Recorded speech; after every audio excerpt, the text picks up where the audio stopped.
Assalamualaikum warahmatullahi wabarakatuh. Perkenalkan, saya Ans Latifa dari NIM 347 kelas MBS 4G. Saya akan mempresentasikan tentang analisis perusahaan jasa, yaitu PT PLN UP3 Surakarta. Yang pertama tentang profil perusahaan. Sejarah PLN.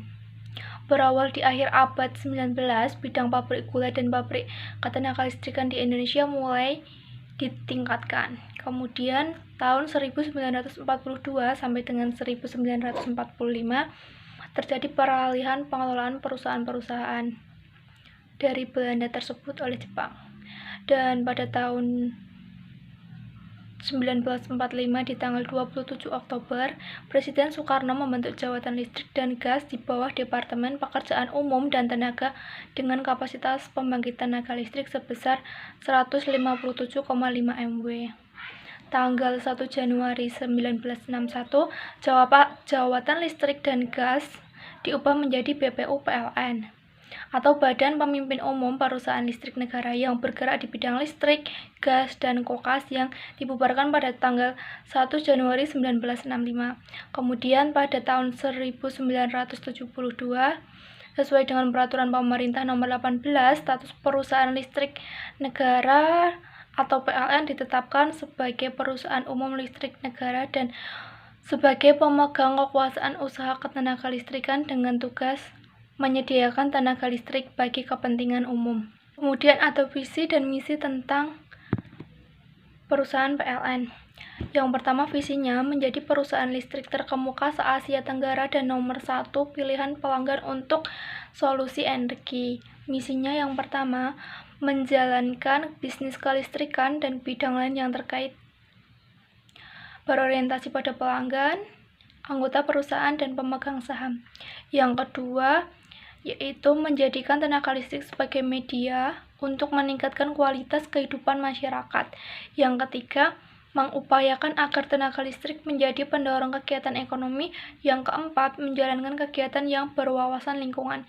Kemudian, motonya tentang PLN ini adalah listrik untuk kehidupan yang lebih baik. Selanjutnya yaitu ada tentang jasa layanan. Bisa dilihat pada slide. Contoh dari jasa layanan aplikasi PLN Mobile yaitu ada pasang baru, sambung sementara, ubah daya, simulasi pasang baru, simulasi sambung sementara, dan simulasi ubah daya. Dari aplikasi mobile ini kita bisa melaporkan apa saja keluhan dan masalah tentang listrik di lewat aplikasi. Berikutnya tentang lingkungan pemasaran internal. Lingkungan pemasaran merupakan komponen kekuatan-kekuatan di luar aspek pemasaran yang dapat mempengaruhi kemampuan manajemen dalam membangun dan memelihara hubungan dengan pelanggan. Lingkungan pemasaran sendiri terdiri dari dua, yaitu lingkungan pemasaran internal dan eksternal. Lingkungan pemasaran internal ini yang pertama ada aspek keuangan, di mana keuangan perusahaan sangat cepat merespon untuk semua calon pelanggan yang akan membuka rekening listrik.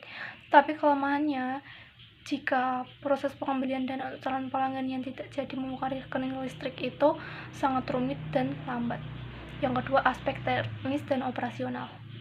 Kekuatan pada perusahaan ini yaitu semua aktivitas dari pegawai harus berdasarkan SOP, visi misi, nilai dan mutu dari perusahaan. Kelemahannya, jika ada proses penanganan emergensi yang dilakukan perusahaan terlihat lambat, rumit dikarenakan proses SOP perusahaan belum begitu diterapkan. Yang ketiga, aspek SDM. Kekuatan dalam aspek SDM ini yaitu memiliki inovasi yang tinggi dan kreativitas yang bagus. Kelemahannya, tingginya perputaran karyawan yang disebabkan karena jabatan atau karir yang diperoleh dari karyawan tidak sesuai, sehingga banyak karyawan yang keluar masuk dari perusahaan akibat dari karir yang tidak sesuai. Kemudian yang keempat tentang struktur organisasi, di mana struktur ini yaitu semua kegiatan yang dilakukan oleh pegawai perusahaan harus berdasarkan struktur yang sudah diatur oleh perusahaan. Pengaturan kerja juga harus dikontrol oleh manajer puncak. Nah, kelemahannya yaitu bagian struktur ini semua kegiatan perusahaan terpusat dan apapun yang dilakukan pegawai tidak bisa sembarangan. Yang selanjutnya, aspek manajemen. Pelanggan dapat menghubungi perusahaan jika mengalami gangguan atau keluhan dari produk perusahaan yang sudah dikeluarkan melalui call center 123, sehingga keluhan yang dialami pelanggan cepat ditangani oleh call center. Kelemahannya, perusahaan operator tidak selalu memahami masalah, gangguan atau keluhan yang sedang dialami pelanggan, sehingga jika terjadi gangguan, operator perusahaan ini mengalihkan ke operator yang lain. Yang kedua, tentang aspek pemasaran eksternal. Pertama, aspek ekonomi. Berkembangnya dunia bisnis, maka jumlah peminatan arus listrik juga meningkat. Hal itu berhubungan dengan dunia bisnis yang sangat membutuhkan listrik dalam beraktivitas. Kemudian, kedua, aspek sosial, budaya, dan demografis. Meningkatnya jumlah pertumbuhan penduduk beriringan dengan bertambahnya juga peminatan listrik, sehingga peluang yang dimiliki perusahaan besar, karena jika penduduk bertambah, secara otomatis listrik yang dibutuhkan juga bertambah. 3. Aspek politik, di mana pemerintah dan hukum perusahaan memiliki peluang besar, sebab dukungan dan dasar hukum yang dimiliki pemerintah dalam mengelola listrik cukup kuat. Tidak ada pihak-pihak luar yang ikut mengatur selain dari pemerintah. Karena daya beli dan daya jual arus listrik berbeda dengan perusahaan, sehingga perusahaan tidak dapat menaikkan tanpa persetujuan dari pemerintah. Ketiga, aspek teknologi. Keempat, aspek teknologi. Seiring dengan berkembangnya zaman, maka teknologi juga berkembang, sehingga perubahan peralatan yang ada pada perusahaan juga berubah. Ini memudahkan pegawai dalam melaksanakan tugas yang diberikan oleh perusahaan. Aspek yang kelima, aspek kompetitif. Peluang yang ada perusahaan merupakan salah satu perusahaan yang memonopoli listrik ke sejumlah pelanggan. Tidak sampai di situ saja, penjualan listrik juga masih secara monopoli untuk pelanggan. Dikarenakan semua listrik yang ada sudah dikuasai oleh perusahaan, walaupun perusahaan harus mengantisipasi pertumbuhan listrik swasta yang akan bersaing dengan perusahaan swasta. Walaupun perusahaan swasta tersebut belum bisa mengambil pelanggan dari perusahaan disebabkan mereka belum disahkan oleh pemerintah. Jadi perusahaan harus menaruh perhatian penuh terhadap ancaman tersebut.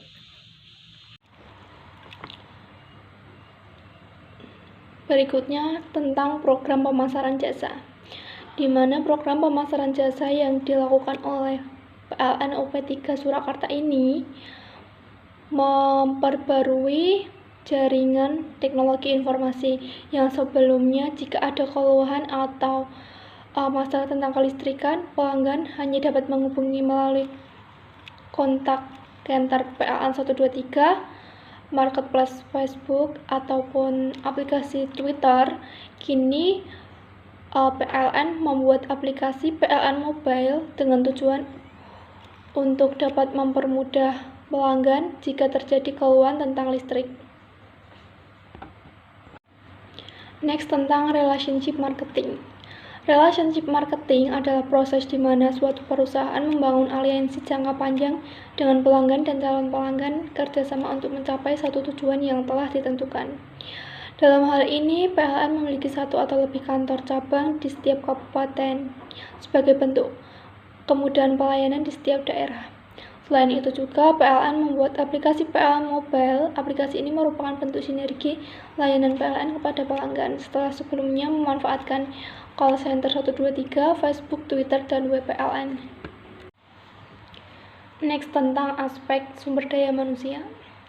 Sumber daya manusia adalah ilmu dan seni yang mengatur peranan setiap orang pada organisasi agar terjadi sinkronisasi seluruh kegiatan dalam mencapai tujuan bersama. SDM yang digunakan dalam perusahaan PLN ini yang pertama ada penarikan tenaga kerja.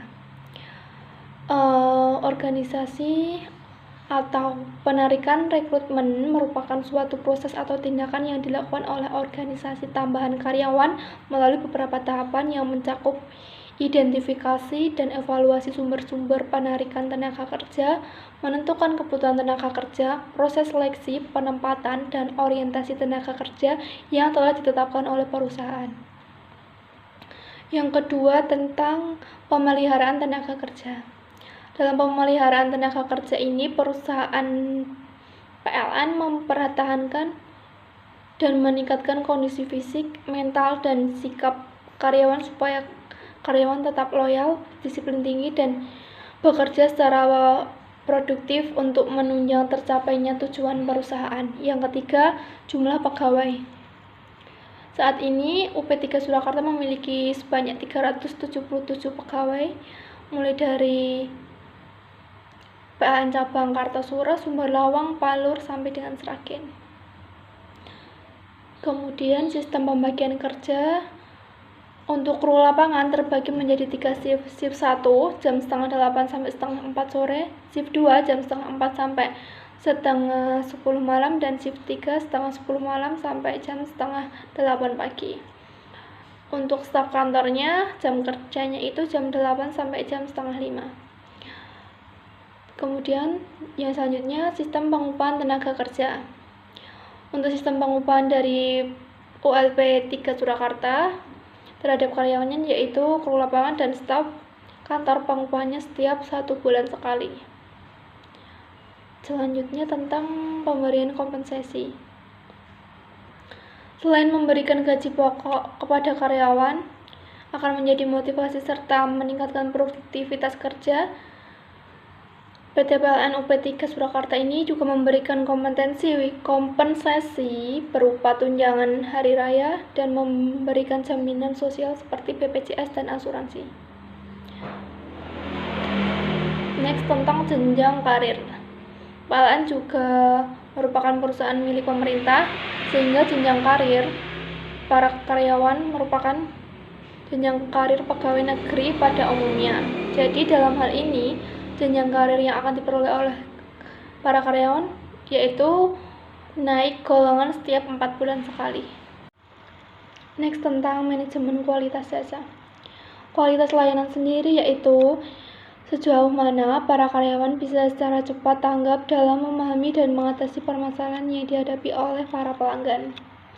Kualitas jasa yang diberikan oleh PLN ini cukup baik, terbukti bahwa dalam melayani pelanggan, JS pada kantor PLN memberikan layanan yang baik seperti jujur, sopan, ramah, dan tepat dalam memberikan respon mengenai keluhan pelanggan.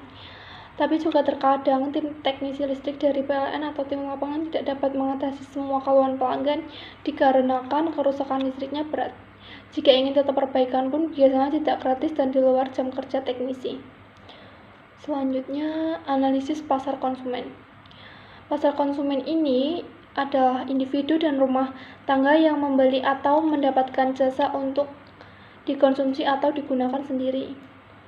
Pasar konsumen sendiri yang dilakukan oleh PLN UP3 Surakarta salah satunya mengadakan program gratis pemasangan baru dan tambah daya dari 450 VA sampai dengan 900 VA menjadi 1300 VA sampai dengan 2200 yang berlaku dari bulan Januari sampai dengan bulan Juni.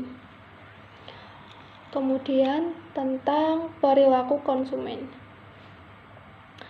Perilaku konsumen didefinisikan sebagai studi tentang unit pembelian barang dan proses pertukaran yang melibatkan perolehan, konsumsi, dan pembuangan barang jika jasa, pengalaman, dan serta ide-ide. Konsumen pada PT PLN UP3 Surakarta ini terbagi menjadi berbagai kelompok, yaitu kelompok industri, rumah tangga, bisnis, dan lainnya. Di mana setiap tahun jumlah konsumen PLN ini mengalami peningkatan. Peningkatan jumlah konsumen dari tahun ke tahun terjadi karena jumlah masyarakat di Indonesia setiap tahun juga bertambah. Selanjutnya tentang testimoni dari konsumen. Dapat dilihat dari slide di belakang ini, ada testimoni yang membangun dan ada testimoni yang kurang memuaskan. Contohnya testimoni dari Wahyudi Yudi. Pelayanan PLN Palur akhir-akhir ini kurang bersahabat. Pelayanan ke masyarakat kurang memuaskan. Apalagi manajernya sekarang kita mengajukan permohonan pasang baru untuk kosan sudah lebih dari 2 bulan tidak ada respon. Dan yang testimoni yang bawah ini, petugas lapangan PLN luar biasa dedikasi, bekerja 24 jam kali 7 hari dengan kerja 3 shift, memberikan pelayanan listrik untuk manfaat luas bagi masyarakat. Testimoni ini diambil dari Google Maps PLN UP3 Surakarta yang merupakan respon dari pelanggan terhadap kinerja dari PLN.